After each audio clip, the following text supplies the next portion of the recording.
about what a man can do, a woman can do better is so apt. And a lot of times we may think it's old, but continuously it applies. Women are daily delving into the man's world, doing things that men ordinarily assume that only them could do. And when we get in there, I say we because I am a woman too, we get in there and we do it real good. It makes us real proud. My guest today is one of such personalities. She's delved into the world in the past we thought was predominantly male, now female, cutting their niche in there and doing it so perfectly well.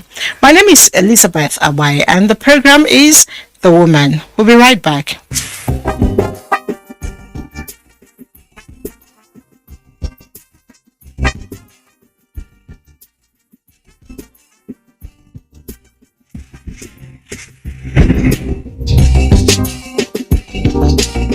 The show is The Woman. If you're just joining us, right on time, as I'm about to showcase one woman who I think about and I hold my head, real high because she's making me real proud.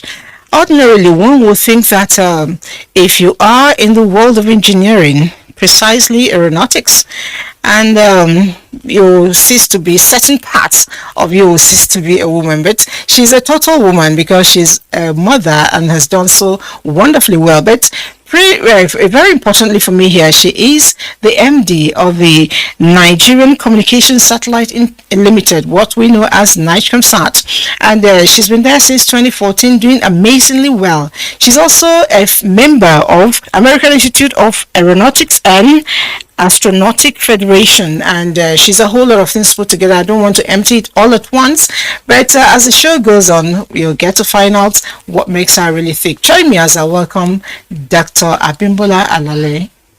You're welcome. Good morning, madam.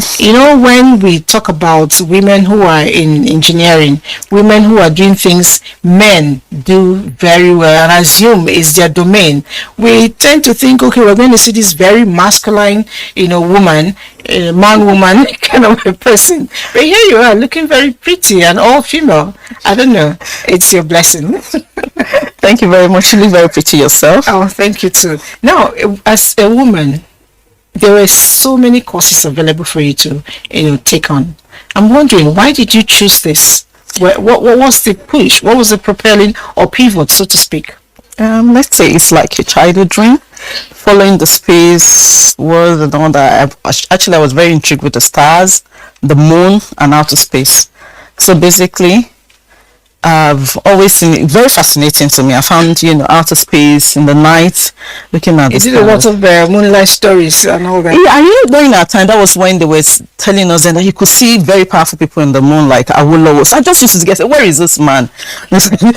I actually believe the story that, how did they get into the moon? Okay, how come I'm not seeing him? The moon keeps looking the same night in that. I wasn't seeing the man come out of the moon. But so those kind of things just used to make me every time I just used to dream that I went to the moon, I went outer space, and even though that wasn't what I studied from my first degree, but when the future has a whole lot to do with our beginning, our humble beginning when we were children.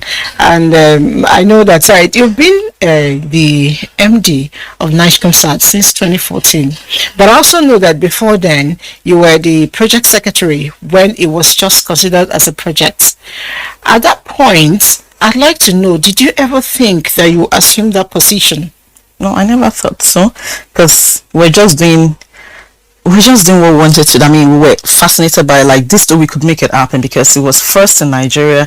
The space story was just beginning to come up in Nigeria, and Professor now Senator Borofis, Ajayi Borofis, is in the Senate right now, was just putting together a whole lot of young people in NASDA, and then different projects to showcase the benefits of space to humankind, and our project was one of such. So it was just, I didn't think of MD, even just, let's just do this project. Let's You were having fun. just having fun. Yes, exactly. I think that's what a lot of us should actually pick from, because a lot of times what really becomes it throws us up to firm, or become very important in our life, are usually things we do having fun, Yeah. not things we do stressed out. But as an MD, I'd like to know which of what would you say has been your aha moment, doing what you're doing. I know you've done a whole lot. Oh, well, as you said, which one is the aha moment? There's been several, because, being in the sector is quite challenging when it comes to work, the real work, and you've got I think when we first launched the first satellite, and it got into space successfully, because the launch itself, it's like you're gonna give you, like, you'll be praying, let the rocket get to its destination, let it deliver the satellite, and let the satellite get into the destination. I think that first time of having, 11. the satellite, when they said it's separated from the 7, rocket successfully, 6, I was like, 5, 4, 3, 2, 1, 0.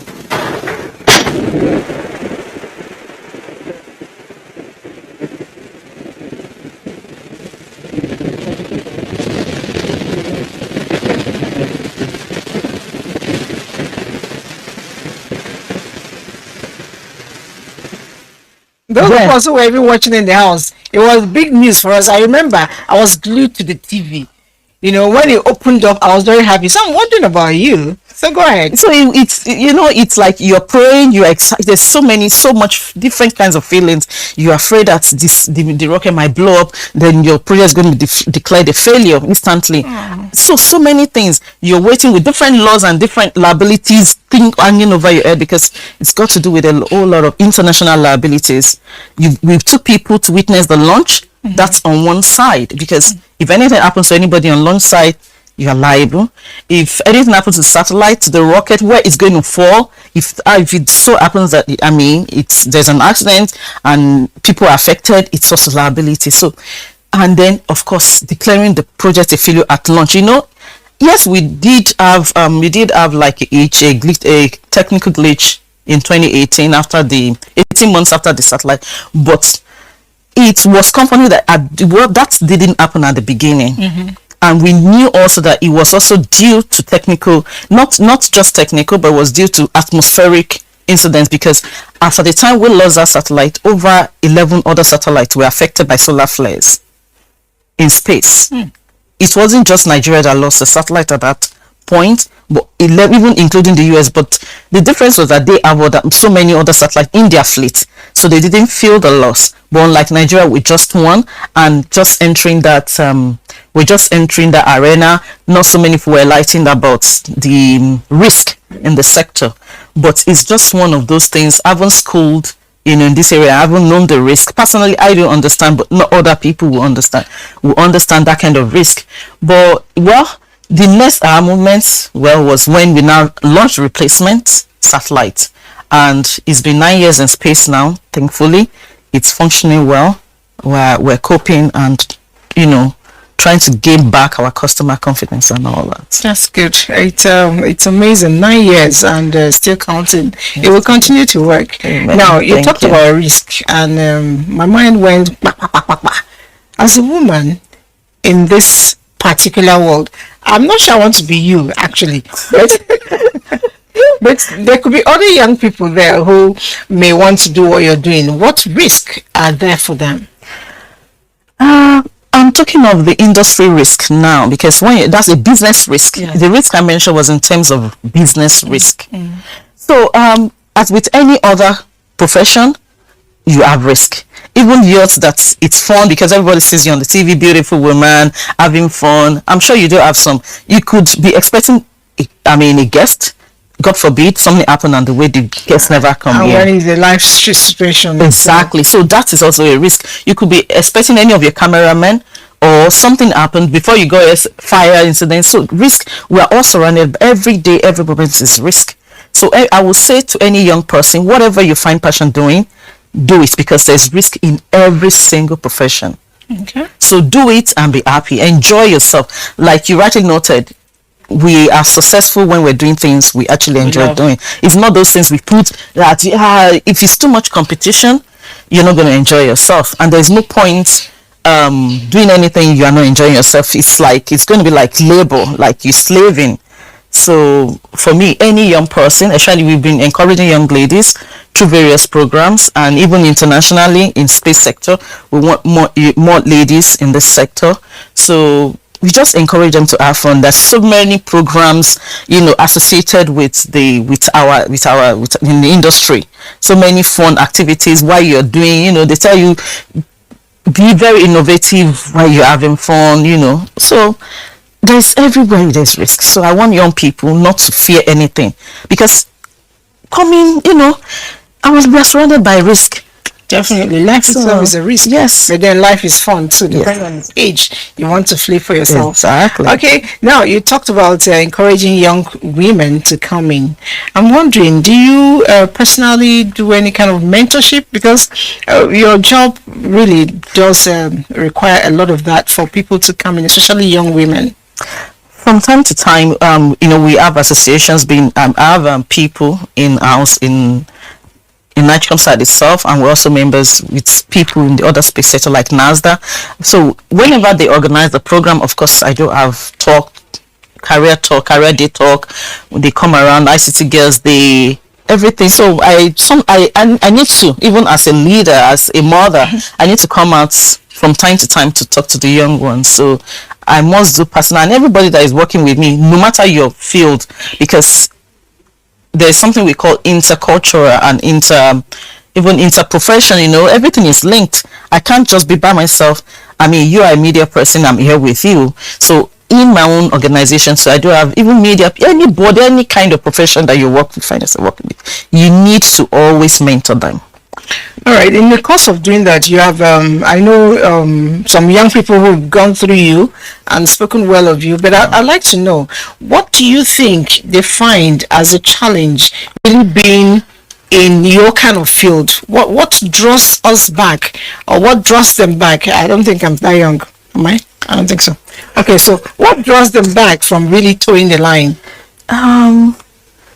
If you're drawing them back, maybe when we talk of our own environment, being African, you can say maybe because when you go for international meetings, you see what your counterparts are achieving, what they are doing. But in Africa, we still have some fun challenges. So actually, to place ourselves apart with our Western competitors or even the Asian competitors. So maybe I won't say competitors, or maybe colleagues. So you see them wanting to be like them, and they say, what's back home for me? But you need to love that profession, and you need to love Nigeria to be passionate enough, regardless of the compensation you are getting here, to say you want to be in this field. Government has been trying to say, okay, they treat us better than, the sector better than what you see in other places, but they keep looking at what their mates are getting outside the country. Okay, so I know that NIGCOMSAT has actually started something, National Direct to Home Digital Transmission, center. I have had opportunity of using that, temporarily, but I'll need you to share it with us. It came up under your auspices, right? We started the project from when the former MD book concluded during my tenure. The former MD started the project. Okay, what does it translate to the end user? To the end user is a platform for people like you. For example, all this program, if you have a channel you want to carry on, it's a platform for you to actually put this content you're creating to reach anybody, anywhere you want them to. We have the satellite has footprints in 54 African countries. So if you want your content to be seen over 54 African countries, that's good. So you can put your content over the satellite. You have make arrangement with different people to how to receive it, and So it just helps you to take your content and deliver it wherever you want to be. So that's is a platform for such things. So that is a simple explanation of DTH. Okay, that's good. Now, a lot of times we have problem with continuity. You've been with the NASHCOMSAT from 2014 till now, and it seems to be, from our viewpoint, a smooth ride. We don't know the storm you face through on a daily basis. So I'm wondering, when you're not there, are you making provision for, policies, for activities to run as smooth, if not smoother? That's in terms of sustainability Yeah. and all that. Of course, we continue to work with our ministry, that supervises us, especially the Minister of Communications and Digital Economy. That's Dr. Isa Ali Ibrahim Pantami. He's been drawing a lot of policies to ensure that everything within this our sector remains, and even it gets better, and the sustainability will not even solely rest on government.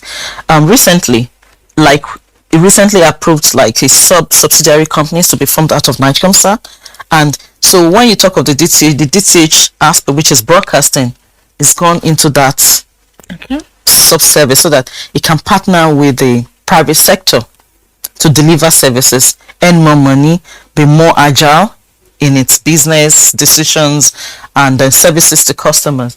So the policies are constantly being drawn. You said something about the youth the other time. You know that the whole world is being turned around by the youth these days. So, and that is their feed, and we need to give them. And DTH is one platform where they can deliver all their content, because everything is digital now. Whatever you do now, it's no more analog. So it's a digital platform that we are operating, and DTH is one of the solid infrastructure being provided to prepare the youth, prepare the country to be part of the digital economy. Okay, cool. And I will be taking a break, and during this break you're going to see a bit of what her day-to-day work life is all about.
Now you saw what I took you all to go do. See what she does, how she works in her place. Interesting. Now, how, with all those activities going on, I'm finding it difficult to, put together how you're able to coordinate, because I know that a little bird whispered to me that you are an exceptional mom.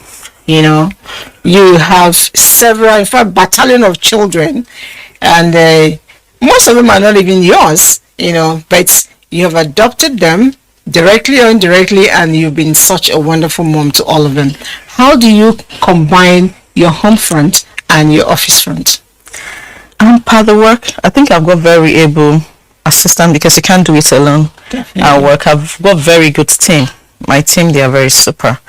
They coordinate most of the things. Mine is just to say, have you done this? I think being in the sector for over 20 years, I've learned how to just, manage my time at work. It's not very easy, but if you got very capable assistants and good team, you're gonna say through them for home. Like, you just remember the way our parents brought us up, and if you try to instill those kind of disciplines into the children, they know when mom is serious, when mom needs to work, and when it's playtime, when it's family time, you also give the time. So it's not been so, I don't find, maybe because, as I said, I'm having five from our own, I have from our work, so I don't The find good it very, things you love to do. yes, And I you're love having fun doing Yes, them. yes, Do you so- find time to cook for them? um, I used to, but these days, all I can just do is we just stay in the kitchen together and chat and talk. Okay, what can we do? Just discuss the recipe. I said, oh, this is how I used to make it. But the time to cook these days is not very available. I think I'm going to borrow that line. Leave the cooking for them for a while, and then get to enjoy the eating. Yes. All right. Now I'm wondering, you have fun with work, you have fun with home, and when we want to relax a little bit, what do you do for relaxation? Funny enough, I just like to be with my friends. I think, That's the best way. yes, I want, Just with your friends. yes, That's the best way. And you must have very reliable friends. very few and reliable. That's interesting. On taking you back memory lane, would you say that at any point in time that's something you would have liked to go back and change? I don't know. I think I'm not that kind of person that sits back and try to dwell on the past. So whatever has happened in the past, I take it like, well, I just think about, okay, what lesson should I have learned from particular events that I didn't like or that I like very much. I just try to pick the lesson God wants me to pick from that, and I move on. I don't ever, because in the first place, brooding about it will not change anything. What has happened has happened. So I'm not one of those people that say I wish I could turn back the clock. I've never said that. I think I'm just cool with the way God directs my life. So That's a woman of faith, and I think achieved a whole lot for a woman. I'm wondering, what would you say is your strength? my strength first is God, then family. Beautiful. Beautiful. God and family. And it should come in that sequence, really. There are a lot of young people who are out there, looking at this moment and trying to decide, do I toe her line, do I not? And I'm sure they want to hear what you have to say. Please do. We need more people in the space sector. We need more young, beautiful ladies, because it's not just meant for some art masculine. It's not a masculine sector. It's very interesting. And women coming, those ideas. I remember what my instructor then in Strasbourg used to say to me, Abimbola, just, think our lecturers in Nigeria are beginning to infuse that kind of, teaching also. Whatever your ideas, be free to put it down, turn it around. I mean, you can't you make mistakes, you learn from your mistakes. They're not meant to actually push you down. They're meant to encourage you to say, okay, what did I do wrong? How can I do it better? So please, young ladies, young boys, space sector is just growing, because we need to develop new pools of people to take over from us. So please, I implore you, come and join our world. All right, that's a clear call to all of you who are watching, and of course you have the desire. Passion is a key, and for you to have this passion, like she already told us, you must love it. You must love what you're doing, so that way it can take you to that great height you're looking for. Thank you for coming on the show. Thank you, madam. It's been a pleasure, and I've heard so much about you, and it's also my pleasure to meet you. I wish there was no coronavirus. I would have given you the big hug. Yeah. To say that we started loving you even before we met you. Thank you so much, And ma. keep the flag flying. Thank you. We've been speaking with the MD, Night Concert here in Abuja. Of course, it's spanning the whole of Nigeria. And as you heard, there are channels reaching out over 50 countries here in Africa. Her name is Abimbola Alalele. And some other time next week, we'll bring you another exciting personality. But for now, don't forget what she's just told you. Try to make your hobby a path of your growth for you at all times, because that's the only way you can remain on top of where you are, loving what you do. And speaking of that, I love what I do, but then I just have to go. My name is Elizabeth Abai. Ciao, ciao.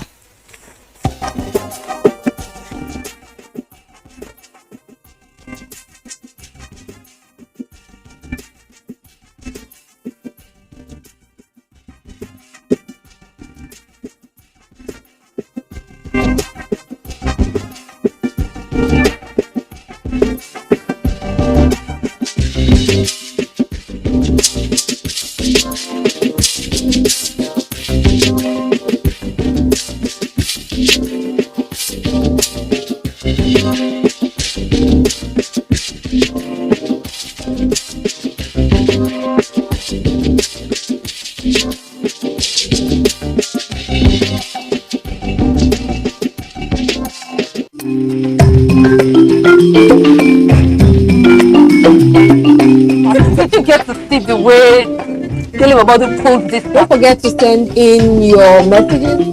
There's a difference between picking, child, and is. Actually cool. The idea come electahaluka. That is the and do more with less people. If we have a better way of addressing these issues, taking care of Congratulations, you've been able to sign Tino Werner from RB Leipzig. You take water before your workout. People have used that phone, using TikTok to do this like You can be prepared for that. A lot of people don't even have resources. I'm Cecil, and this is the Medley Show on NTA.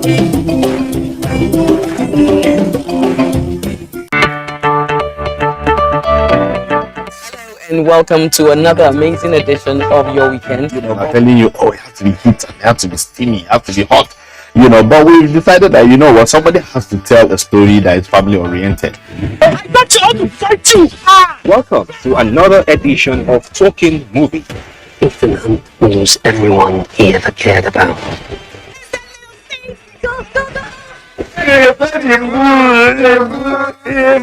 See, when you say poor, you can't call water. You can't see, you don't excavate water.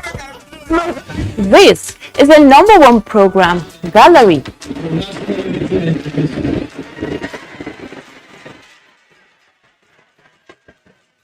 Do you love to gist or gossip? If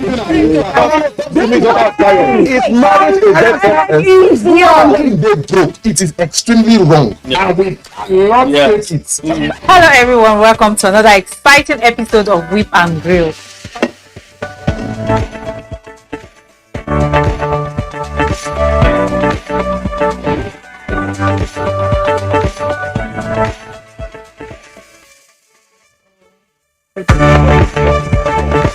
Welcome to the slant today, where we say it as it is and we get to enjoy ourselves talking about various things that are happening in our society. I want to hear more, please. Beyond 6 packs. So your job still remains as the man to protect the woman, to project the woman. You need to do that again. We dance like Luada, yeah, Luada. We dance like Luada, yeah, Luada. We dance like Luada.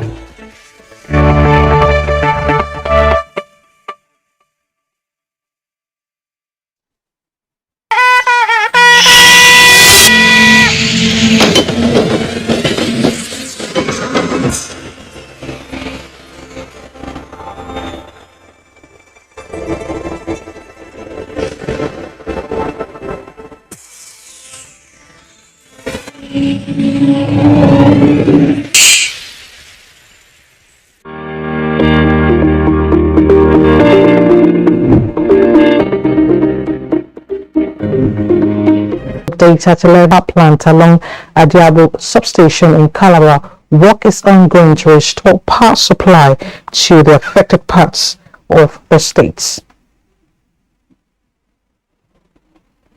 The prelate-elect of the Methodist Church Nigeria, Most Reverend Oliver Abba, has called on all Nigerians to be while hosting chairman of a conference of Civil Society of Nigeria, Adams Otaku, ahead of his investiture. The prelate-elect expressed hope that if citizens imbibe the spirit of righteousness, Nigeria shall certainly emerge a leading light in the community of nations. In the meantime, the Lagos State Commissioner for Fiscal Planning and Urban Development, Idris Salako, has resigned. This comes less than 48 hours after a 7-story building collapsed at Ido Street, Union Estate in Victoria Island area of the state. A statement by the State Commissioner for Information and Strategy, Benga Omotosho, indicates that Governor Babajide Sanwo-Olu, who received the resignation letter, described it as a prelude to restructuring of the ministry and its agencies. Governor Sanwo-Olu thanked the Commissioner for his services to the state and wished him success in his future endeavors. It states further that the Governor warned all players in the sector to respect the law or face consequences, no matter who the perpetrators are. And that's the news update. Thank you so much for watching.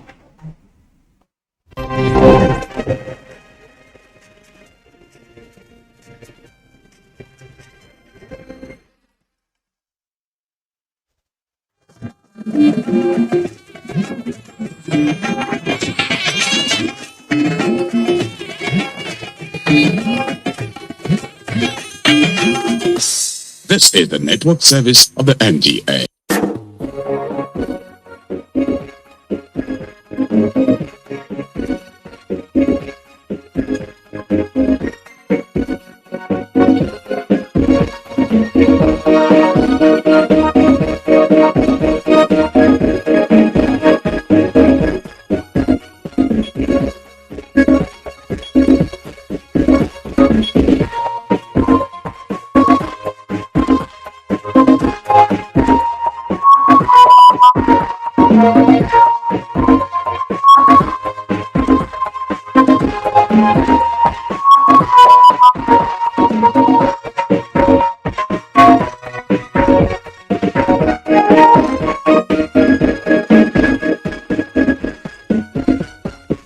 Welcome to Insight, everyone. I'm Nnamdi Odipo. And I'm Elizabeth Omori. Thank you so much for joining us today. On this episode, we will be talking about democracy in Nigeria. I'd also use the opportunity to delve into other matters like class politics and how best to grow our democratic culture. Elizabeth is here, of course, and she's all prepped and eager to go. Elizabeth?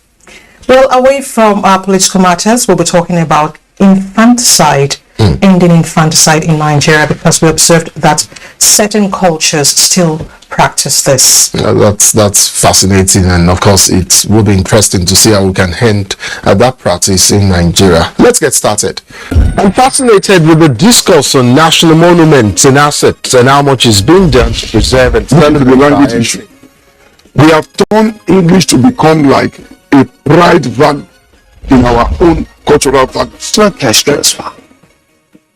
It's not a COVID-19. Invasion 1897 was a deliberate act. Many of these people coming to the urban areas now. These and applications, there are terms and conditions. Of course, it is the union of two people, a man and a woman coming together. My name is Nnamdi Odipo. And I'm Elizabeth Omori.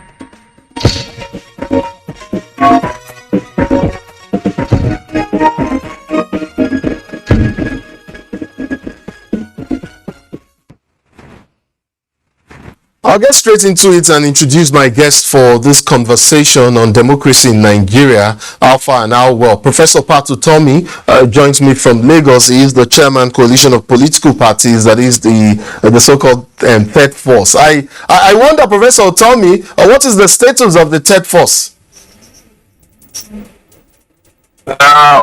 Status of this coalition of parties. Coalition of political parties. Yeah. Where are we with that at the moment?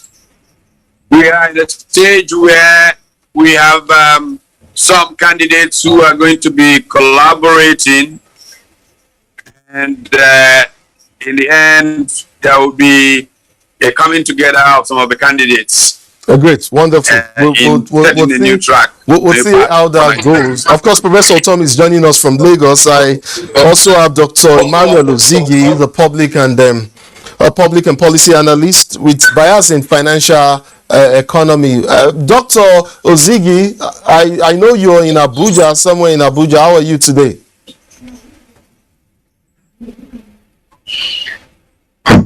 Good afternoon. Good Good afternoon. Please go ahead. We can hear you. I was asking, how are you today? I'm fine. I'm fine, Andy. Thank you so much for joining us. And of course, Dr. Akinfalaye, he is also joining us from Lagos. He is okay, I understand we've just lost his connection, but of course, in the course of our discussion, Dr. Falaye, a former senior fellow of the National Institute for Legislative Studies here in Abuja, will be joining us in the course of our conversation. Let me begin with you, Dr. Ziggy. I mean, so 2 decades and 3 years of democracy in Fourth Republic Nigeria, and no doubt we have had major advances and retreats as well, I should say. Can you confidently say, though there are pockets of concerns, that we are growing a robust democratic culture in Nigeria? We've recorded actually, cannot say it's a hero for Nigeria at the moment, but no, it's better than previously when we were under the military rule administration. We've recorded a bit of advancement in terms of governance and how things should be done, though we are still in a learning process. I'm optimistic that we could get it better. But it's, a lot of people get discouraged looking at things should get better, but it appears that people are not a bit encouraged with what they are saying, and now people are wondering, is it going to be better? Thinking that it will be better, but of course, I'm optimistic that we'll get better as time goes on. Professor Otomi, you've just listened to Dr. Ziggy there talking about the prospect for a robust democratic culture in Nigeria. Are you as optimistic that things will get better, but that we are in the right, trajectory? Well, hope is the most important ingredient in making progress. So we must be hopeful. I believe that if we keep working at it, we fall, we get up, and we keep at it, like the child who's learning to walk, we will get to work eventually and walk the right way. However, it's had stops and starts that are too costly. Indeed, when you say Fourth Republic, I always question that usage, Fourth Republic. Is this the Fourth or Third Republic? The First Republic, which was a short-lived 5 years, really. And then we had a civilian interregnum during a season of military rule, which was the Shagari era, in which I was an actor. And the thing that happened during the Babangida period, I'm not sure I can call that a republic, but anyway, people choose and pick what republic they call it. I like to talk about the Third Republic in a manner of speaking. However, the point is that we have had unbroken civilian governing. I hesitate to rush to use the word democracy. Unbroken civilian governing for 23 years, and we're learning. Okay. We must keep pointing out the things that go wrong, and we correct them and move forward. Talking about learning, I have attempted to study democracies in multi-ethnic and diverse societies, and I'm intrigued at some of the findings that I got, and how democratic practices vary from society to society. Again, in our own practice, what is or what are lacking in the supply side of democracy that is creating the trend of many dissatisfied Democrats? Take for instance the growing mismatch in democratic values between the young and old. Those we know as millennials now. Professor Otomi, would you perhaps like to respond to that? Yeah. Well, central to the idea of democracy is accountability, and the people are sovereign, that you work in the interest of the people. The majority in our country are young people, but our democracy does not respond to their interests. It responds to the interests of the powerful rather than the majority. And so this creates a problem why a majority who are the young people are unhappy. Yes. Professor Tommy, very quickly. Sorry to interject here. One, we seem to be having issues with your visual. It's the logo is interjecting, and very quickly see if we can.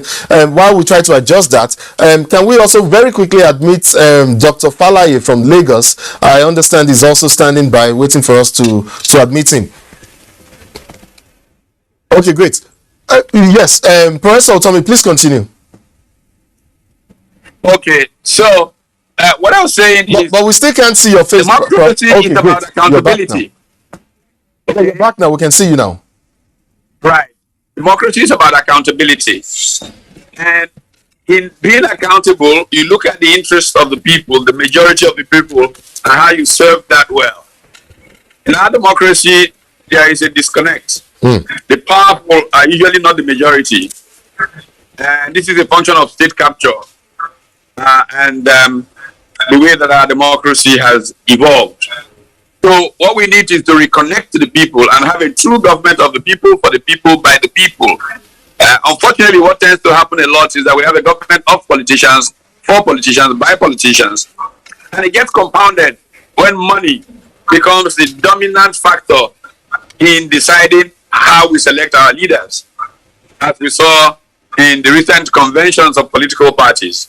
So we need to reorganize political parties to begin by orienting their people to what democracy really means, to what service to the people means, to the politics of ideas, and not the politics of, can you muscle your way through votes. That way democracy will work for the people. There's this Afro barometer that was created across the continent and measures people's excitement about democracy and how they want it to work for them. In 1999, it was fantastic. Nigerians were so excited about this democracy that was coming. Today it's very low, and that's why voter turnout is pretty low. We have to work to reconnect to the people and ensure that the politics serves the people. So that's the way democracy will truly work. Dr. Ziggy, I know you've listened to what Professor Tommy has been saying.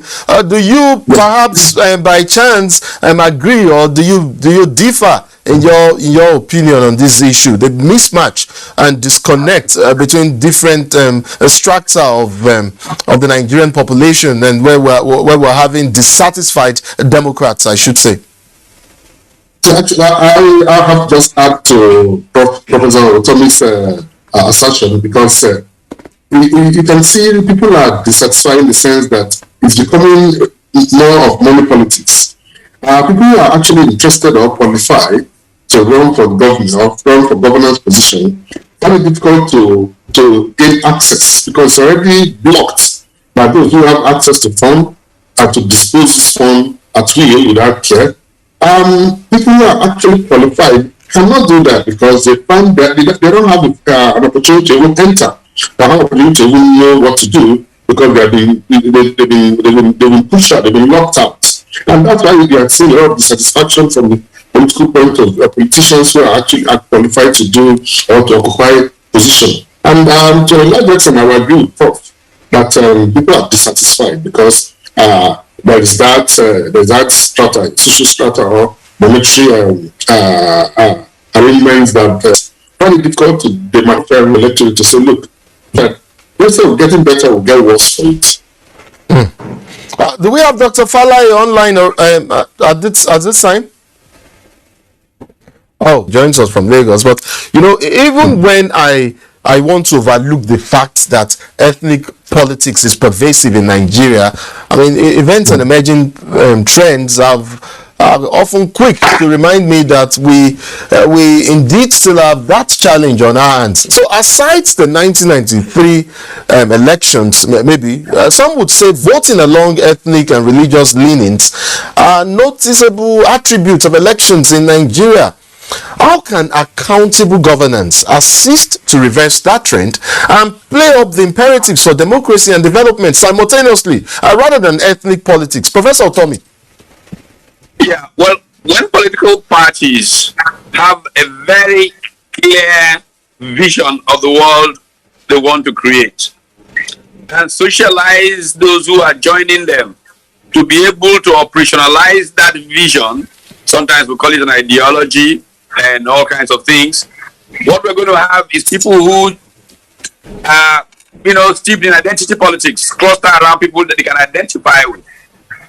Politics and the political process and democracy begin first and foremost with citizenship.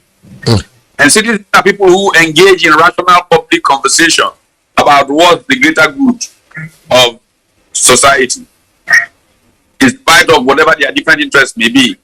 Then you find interest group politics to begin to dominate. But when you don't have issues, identity politics becomes the sole, the key driver of the electoral machines that you have. And these have not been very healthy for us. But the example of 1993, which you mentioned, shows that bottom line, we have a shared humanity and we all want the same things out of life for our children, no matter what language you speak, no matter what religion. The more we will move away from identity politics. But when you get people whose only reason for entering the political process is that they found some money, the incentive is for more, sorry to say, criminals who have made their money through, like 419, state looting of the treasury, or whatever, to become the dominant players in politics. And such people usually don't have the capacity to deal with the issues that will make people's lives better. And so the only thing they have to offer is where they come from, what language they speak, what religion they identify with. And these are the things that deepen identity politics and make our democracy less stable. But if issues dominated process, and that's really how South Korea fixed its elections. They used to have politics of money bags like we do have. At a point in time, the Electoral Commission decided that the way to go would be to essentially insist that politics should be about debates. That you will have debates in the classrooms, on the streets, in the gymnasia of schools, and issues the South Korean Electoral Commission. And they told them this. And this is how we fixed it in South Korea.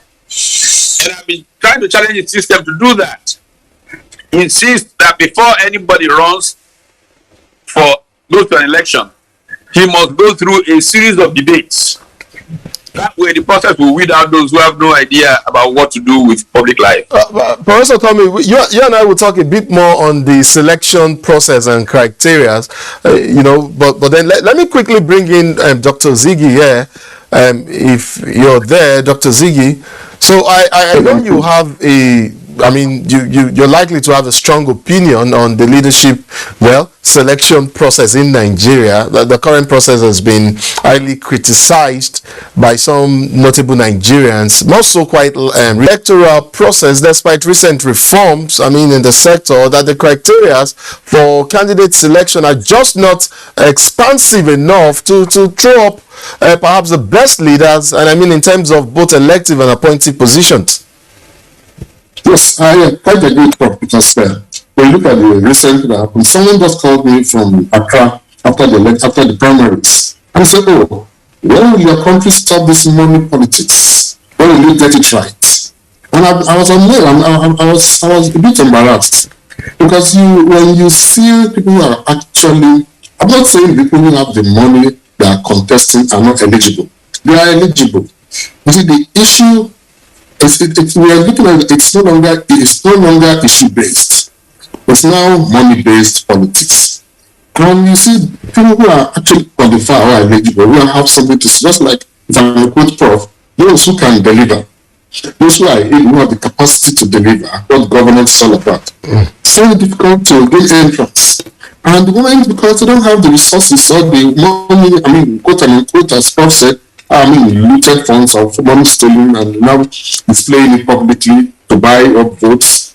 I think we shouldn't buy votes. If you feel you are qualified, you should have representatives from each zone that elect people or select people or whichever means they use. But Dr. Is this, are you pushing the bulk of the problem to the political class alone? Do you not think that as average citizens, ordinary citizens, I mean, you and I may just be part of the problem as well? We saw what played out during the primaries. Are we saying, for instance, that, look, it is the politician who perhaps brought in money to, pay off delegates that is the problem? Are we not even looking at the delegates themselves? I mean, people who accepted to collect this money, are they not complicit and part of this problem as well? We are. I'm not absolutely there 100%. But you see, the issue is that the system is being made that way. A lot of people are now understanding that the best way you can reach yourself every 4 years is to be involved in the process. And they now say, okay, because after 4 years, they will not be able to have access to them again. They now look at this as an opportunity to make their own ends meet, because they will not have opportunity either directly or indirectly to earn any income or any opportunity within that period. Because they now understand that these people that spend this money are only going there to recover their money back because of investment. And when you look at it from that point of view, you will be able to say that, well, if that's the case, it's obvious. The essence of bad governance we've been experiencing is a result of people go in, expend funds, then are expecting them to recover the money back. Because, they are not, they're not just doling out the money anyhow. They want to get their funds back. And in view of that, whatever you have seen in terms of bad governance is a result of that. It's a trickle effect.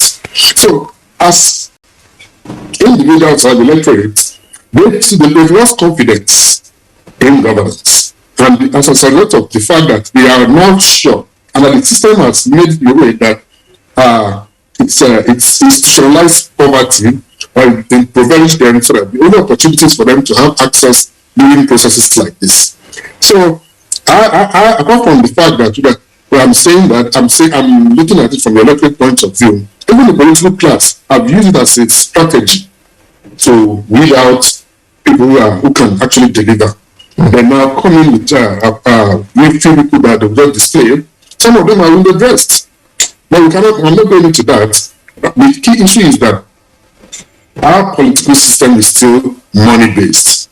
The issue of philosophy, the issue of issue-based politics is still not addressed.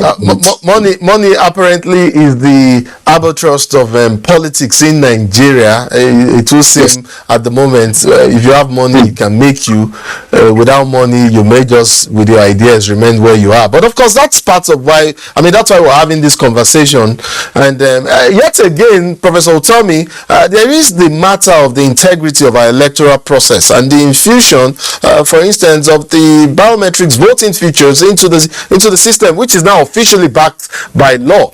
I totally understand that the single most important function of an election is the selection of a government. But in doing so, how do these laws help the citizenry to first hold government accountable, and secondly, function as a platform to have their views and interests properly represented? Professor Tommy. Right. The beauty of democracy is that if a government doesn't perform to your expectation, you can remove it at a certain time interval. Whether it's 2 years as the House of Reps in America, or it's 4 years like in our country, you know that these guys are going to be out because you don't like what they're doing. But there is a sense in our country that it doesn't matter what you do as citizens, that you can remove these fellows. Now, that is that who can give the ideas. You know that the process is completely rigged. The political parties are the real problem. Political parties are structured to be their process is captured by some people who own, quote unquote, own the party, and so they eliminate people from coming in. Prof, if I am not mistaken, you are part of this system. You are part of this same system that you're condemning, or rather criticizing very strongly. In many cases, and I saw it hijacked by people who don't share the same values. It's about values, really. Values shape human progress. Unfortunately, our system has allowed people whose values don't align to social progress to capture the process, and that's why we're suffering. But it's possible to change these things. We've seen it happen in some countries, and it can happen here. It should happen here in the greater long-term best interest of everybody. And I think that if we get to a point yes, that we can get to where people will now feel helpless, hopeless, they begin to act in a non-democratic. Insecurity we have in our country significantly because people feel that their voices are lost. Stephen R. Covey, the great author of The 7 Habits,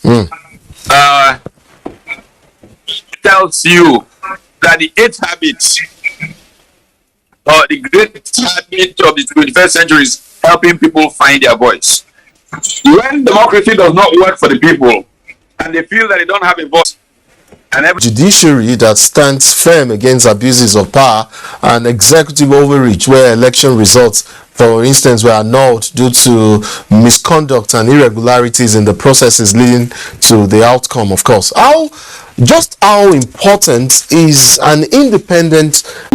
So in view of this, we think those who are less privileged who do not have access find it difficult to obtain or to access judgment, and it's subjective. So that's my own point of view. Professor Tommy, I'll quickly like your take on this issue. I mean, is this something you agree with?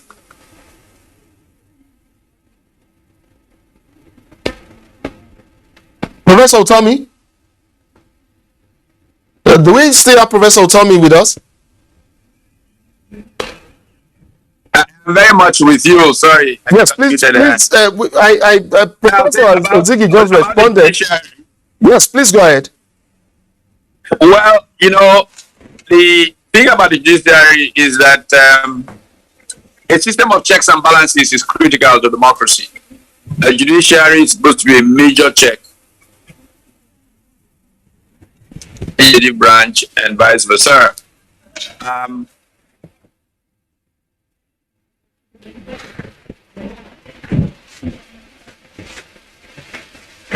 We seem to be having some issue with your connection from Lagos. Okay, while we wait and see and try to re-establish connection with Professor Otomi, I'll go back to Dr. Ziggy real quick and try to redirect our conversation along the lines of class politics and consensus building, and how that has, perhaps fostered our democracy. Times like I do know in the US, I mean, class politics actually engenders, throws up a situation where only individuals who meet the relevant criteria of qualification, knowledge, experience, vision, skill, with positions. Well, speak to me about the correlation between consensus building and class politics, and how one promotes the other. Perhaps you can begin with how class politics fosters democracy in the first instance and ensures competitiveness, that allows only the best. Politics is practice and people enjoy politicking. You have the issue of class politics, where people who are eligible, who are capable, who are qualified, who are competent, have been brought up by the party itself from the beginning. That process is exhaustive. It's been exhausted at the political level, at the political party level, where we select the candidates that can match or they can compete favorably and positively compete. And it will be difficult for you to say, okay, we are going for a consensus candidate. Of course, from the party point of view, we have finished all the relevant or the processes they need to. An example is in the US, and you can see that, especially during the period of and that everything will have been just one advantage or the maybe that will compensate. It's not a compensatory system has expanded so much that stayed with the of delivery. The aspect of governance, the aspect of accountability, transparency, so are key points that need to be looked at, checked. But at the fair, Nigeria, it's better to look at that aspect of consensus just coming up. They're looking at it for the first time. I believe the period I think they're looking at it for the first time. I mean, it's a good idea if everybody accepts. But I can tell you that not everybody will accept for consensus. Yes. There's no way you want to play. I agree with you there, because in fact it's been said that consensus in some cases can also be a negation of the principle of inclusiveness and participatory democracy. Yes. Is that perhaps what you mean? Freedom of participation, yes. You don't have freedom to participate. And as a result of that, a lot of people get angry over it and probably look away of what's called in Nigerian climate, look at what's called intra-party activities.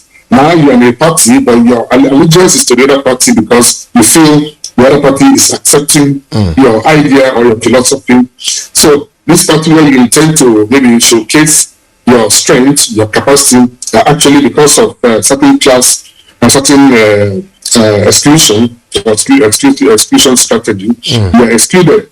You're angry about it and you find it difficult to. So you see people who are in one party, but the allegiance is on the other party. And that's actually what some of these consensus issues might cause. Okay, great. We're fast losing time. Let me quickly bring in Professor Otomi, if we have him back. Professor Otomi, we lost you there for a minute. Are you with us now? Yeah, obviously some internet connection, but I am back. I've been a little Okay, great. But we need you to, your visual is slanted to the side. We need you to put it on landscape so we can see you properly. I mean, you may have to turn it. Yes, please rotate your video. Rotate, auto rotate. That's, yes, auto rotate. Yes, fantastic. Now we have you back. Now we have you back. That's great. Yes, please. We were talking about just when we lost you there, Professor Ziggy and I were talking about the correlation between class politics and consensus building, and how in other climes class politics engenders competitiveness and throws up the best candidates, especially for elections. In Nigeria, why is class politics not engendering same and helping us perhaps throw up the best candidate for elections?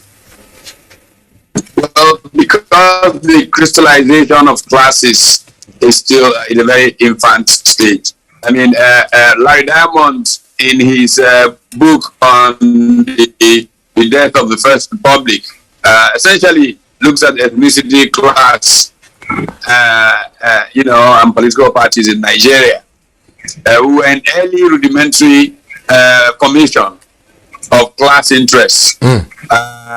What essentially dominates in Nigeria is, individual interests masquerading as interests of groups. And because of that, consensus building is more challenged. And this is why state capture is prevalent. If there was a class interest, in fact, I argue that many of the people who act in Nigerian politics act against their class interest because they think they can secure short-term personal advantage. And the things that they then do ultimately disadvantages their entire class, including themselves, in the medium term, but it gives them short-term benefit. So it makes things like consensus candidates actually a joke of sorts, because it's a way of just imposing the will of the powerful, and it's called consensus. People should debate issues, and between the positions and how those advance certain policy areas, you can coalesce into a certain, if you want to call them, group consciousness above and beyond the primordial, to use to advance the course of where the country should be going. Very quickly, I'll just take one more responses each from both of you, and so we can round up. I understand we're completely out of time now. Dr. Ozigi, I'd like to bring you in here as a policy analyst about liberalism. But here in Nigeria, I could say we have a situation where capitalism may have become another source of rising inequality, and a system that has completely eroded the middle class. Why is our democratic capitalism less inclusive? Actually, as you said, Nigeria is still finding difficult to, I mean, the middle class has been eroded as a lot of the institution. Capitalism in Nigeria actually is taken to the extreme in the sense that the political class have used this as a means of pauperizing the people, the citizens. And one of the key areas for you to gain power or control is to make people to pauperize the system. So people are now at the beck and call to whatever decision you give them, so they take. And as Prof. rightly said earlier, it has degenerated into a lot of crises where people who cannot vent their anger, they come up with a different way of venting it and affect the whole system. And it's not only thing that you've had now, like Bishop, all this terrorism, all this kidnapping and banditry here and there. But you're talking about this issue that some people cannot vent their anger. That's the only way they can do it. And you look at the down south, you're having too many different kind of things coming up here and there. People are dissatisfied. And because of this, a lot of people find it difficult. Let's look at it from the aspect of even from the middle class. If you're either up there or you're down there. And for you to survive in a country like this, you are forced.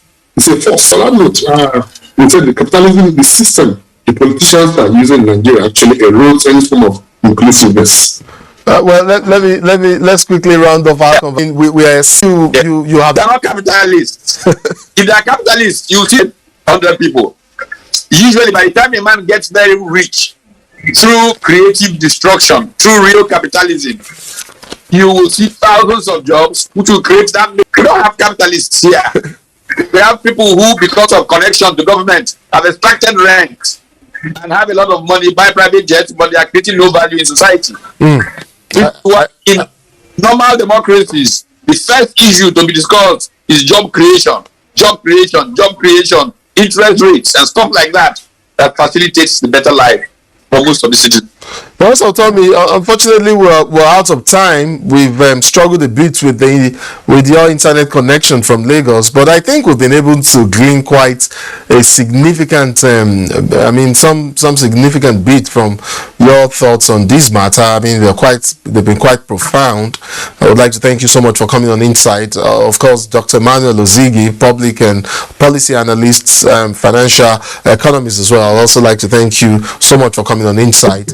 Unfortunately, Dr. Akin Falaye couldn't join us in this conversation, but of course, there's still an opportunity. We'll create a forum and then we'll bring all three gentlemen to the studio. Professor Tommy, good seeing you again. Thank you so much for joining us from Lagos. It's a good pleasure. I'm glad I've joined. Dr. Ziggy, I hope we'll see you soon on Insight as well. Yeah, thank you. Thank you so much. Up next is Elizabeth Omori for the rest of the program. Infanticide is among the leading causes of infant deaths, with infants at particularly high risk during the first year of life. Many of these deaths can be attributed to extreme abuse. Maternal risk factors for infanticide include young age, low educational attainment, history of exposure to domestic violence, and late prenatal care. This practice has often been interpreted as a primitive method of birth control and a means of ridding a group of its weak and deformed children. The question is, don't these children have the right to life and to live? There are, however, efforts to stop this practice, and the country director, Action Aid, NAOB, will lead the conversation on the issue before us. Thank you so much for joining us on the program, Mrs. Ene. Thank you for having me. Thank you so much. Now, what is your thought on this primitive practice? Infanticide, it's in respect of the platelets, or if you lose your mother for maternal mortality, that is at birth, or even when the mother dies while breastfeeding, that the children are considered as taboos. And to find out that this is happening in the Federal Capital Territory, in some communities around the Federal Capital Territory, is very embarrassing. But we're not giving up, because cultural practices are things that have existed in the systems for a very long time. And so for Action Aid Nigeria found the practice in some of these communities, and there is a missionary that decided to start rescuing the children. One can only imagine, in our imaginations, how many children died or were killed before the man started rescuing them. And so we've been working with that, the pastor who is rescuing these children. If you go to the house any day, you are seeing fresh children. If you go today now, maybe some children have just been rescued, and some of these children have already been poisoned to die. But those who heard that the children, who knew where those were rescuing the children are able to run with the children and into the house. So we are quite excited that at least we're happy that we're able to rescue, assist in rescuing some of these children. Currently, they have 158 children are in this house, and they are in different age categories. Some of them are teenagers, some of them have even gained admission to the university, some of them are now in the university, and then you have little children, you have children that are either day old or a few months old, that are in the house. You have very young children. What we found out is that the house that they're living in is becoming smaller. They need places to play as they get older. They needed more facilities. So we were able to collaborate with the European Union, and it happened because of a visit by the European ambassador. The then European ambassador, went to the house, and he felt something needed to be done, and that's how we started the process of going in and facilitating. So we have now built a big structure. Let's deal more on this practice. Is this peculiar with Africans, or just a thread of being irrational? If you can go back to a little to history, children were being twins and multiple births were being killed in so many parts of Nigeria in the past before the coming of Mary Celeste. But everybody thought that the practice is now over, and so people are relaxed. And what we also found on the journey for this but for now, Emanuela Isopi are not actually from the original 57 or 65 that we had identified, which means the practice is beyond the borders. Talking about these practice actually, how can we curb this? How can parents love their children, leaving the defects, focusing on the life God has given them, or the gift God has given them? In the advocacy work that we are doing, is involving the traditional rulers, opinion leaders in the community, mothers in the community, because when multiple births come, you find out too that many times women get, when they give birth to twins, they even follow up with triplets and then quadruplets. So that you can imagine that some women have had so many children, but they have none to hold. You can imagine a woman in that light losing your children because of cultural belief. It's changing the orientation. It's also letting them know that we have the Child Rights Act, and every child has a right to live, and be able to sensitize them enough to let them know that we are watching together, we are working together, we are not leaving them away. Take the children home. They deserve to be loved, because even when you take children and you adopt children, they always like to know who gave birth to them, if they have the opportunity to see their real parents. And so we continue to work, and that's why we're working with the National Human Rights Commission, because the Constitution, protects every child. How would we strengthen reorientation or sensitization, or better still advocacy on this issue, if the traditional institution is not playing its role? Because it starts from the family, and when you talk about the family, tradition comes into play, culture comes into play. It's for us to strengthen that and ensure that they can reach out more to the people.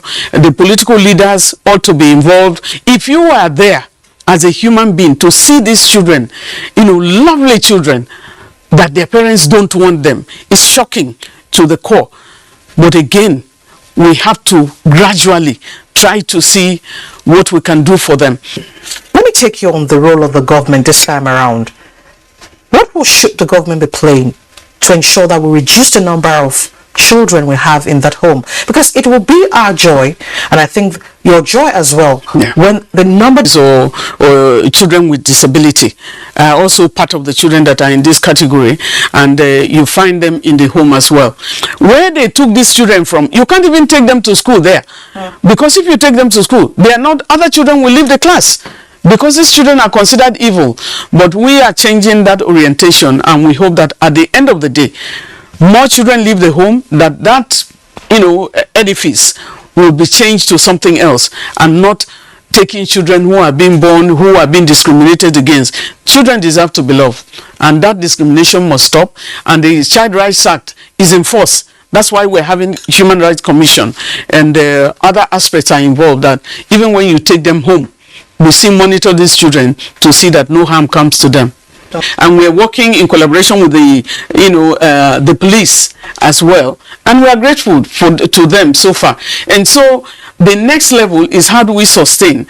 You asked a question about the government. I think the government needs to move in, really fully, in terms of even giving a budget. Insurance for the children, I think that is one area that both the Ministry of Women Affairs and any relevant agency should need to move into, because I remember we lost a child, early this year. Was it early this year? And this girl who had just gained admission to the university had I think it had to do with appendix, or so. And the pastor rushed to us. He said, I don't have enough money, and this girl, this is the situation. We had to rush about 300,000, which they requested for about 250,000. We rushed in 300,000. Anything you need to do, save this girl. Unfortunately, we lost her.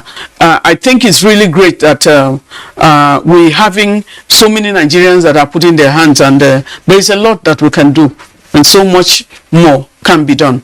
And we are not leaving them. I just want to assure you that we are not leaving them, and the struggle will continue for these children to realize their rights. The struggle will continue. Yeah. NLB Country Director, Action Aid Nigeria. Ma'am, thank you so much for your time on Insights. Thank you for having me. Thank you very much.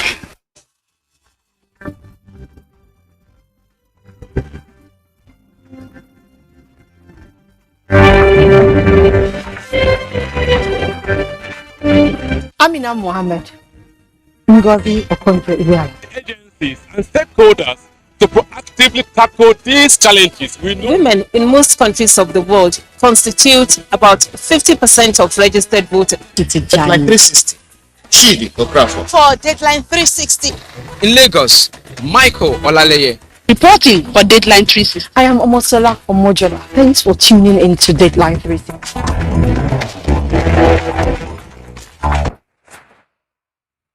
And that's it on this episode of the program. Do join us same time next week for more on Insights. My name is Nnamdi Odigbo. And I'm Elizabeth Omori. We'll see you next week. Bye for now.